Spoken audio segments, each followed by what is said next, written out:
all about data validation. Data validation in Excel allows you to define what types of data should be entered into a cell and allows you to prevent invalid data from being entered.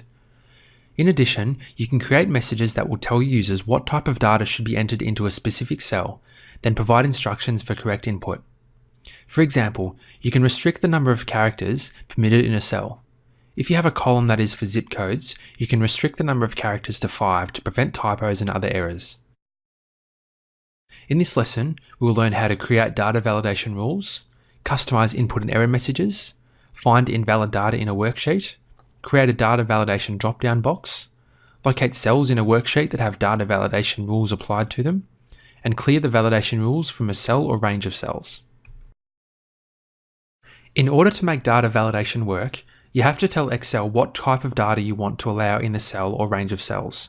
In other words, you have to create criteria that must be met in order for the data to be permitted. Have a look at our worksheet here. In our product ID column, all of the product IDs contain 5 characters. This is because our fictional product IDs are exactly 5 characters long.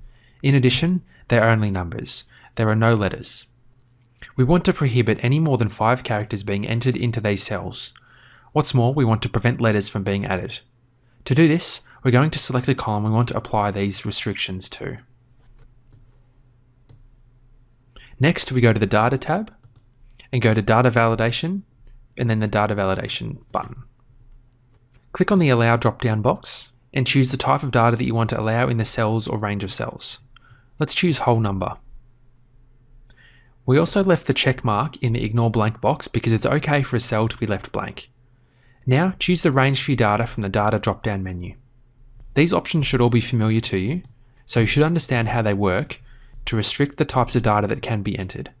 For our example, let's choose Between, and then we are asked to enter the lowest number we will accept and then the highest number.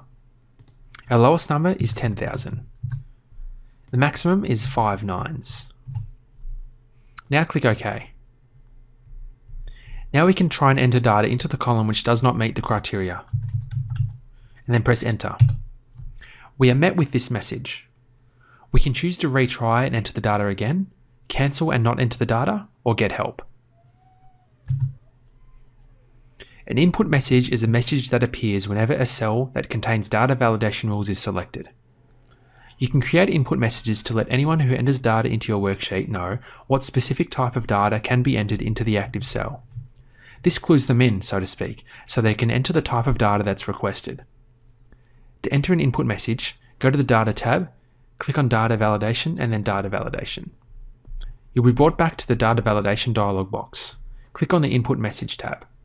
Whenever the cell is selected, you want the message to appear, so leave the check mark beside the box Show Input Message when cell is selected. Next, enter the title for your message. We're going to enter Instructions. In the Input Message field, enter the message you want to be displayed.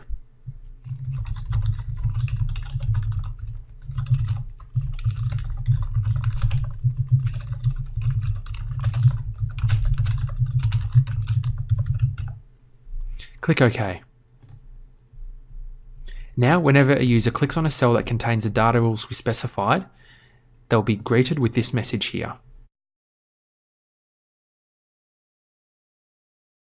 As we just saw, when someone enters an incorrect type of data into a cell where you have placed data rules, they are met with the default message.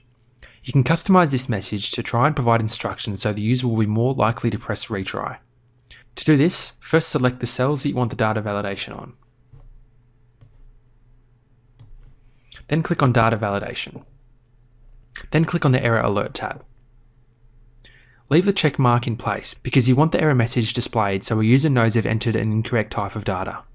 Next, choose a style from the drop-down menu. Stop is chosen by default. Let's review the 3 types of styles you can choose. Stop gives the user a chance to re-enter the data. Warning allows the user to enter the incorrect type of data anyway by clicking Yes. They can click No if they don't want to enter it. Information provides the same options as warning, except it's an information icon instead of a warning icon. Next, enter a title for the message, then the message you want to appear.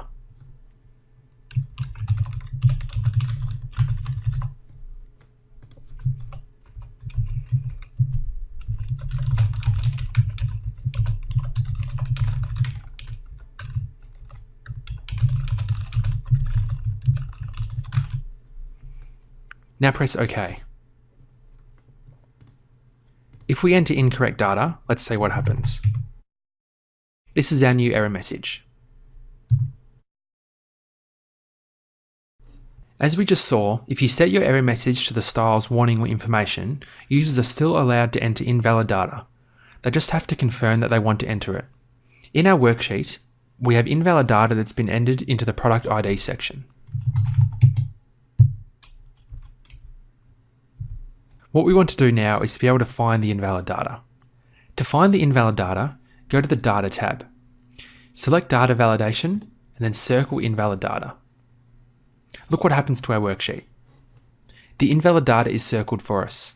The data can be edited, so it now becomes invalid.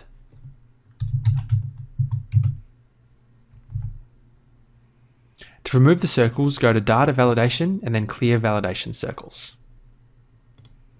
Sometimes it's a good idea to give people who enter data into your worksheet a drop-down list of data choices so they can enter into a cell. If you look at our worksheet, you can see the column warehouse location.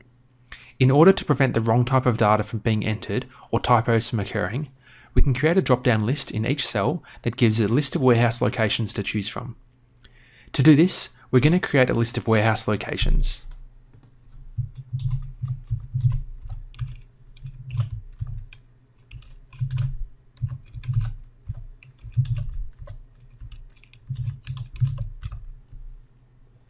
You can create the list outside of the table. Now we go back and select the cells in the table for which we want to create the drop-down list. Click on the Data tab and then click on the Data Validation button. Click on the Settings tab inside the Data Validation box. We can now enter our data validation material. From the Allow drop-down menu, click on List. Next, click on the Source field and select the data for your list. This is the data in the new section here that we've created. Click OK. Whenever you click on the cells with the new set of validation rules applied, you'll see a downward arrow and a drop-down list.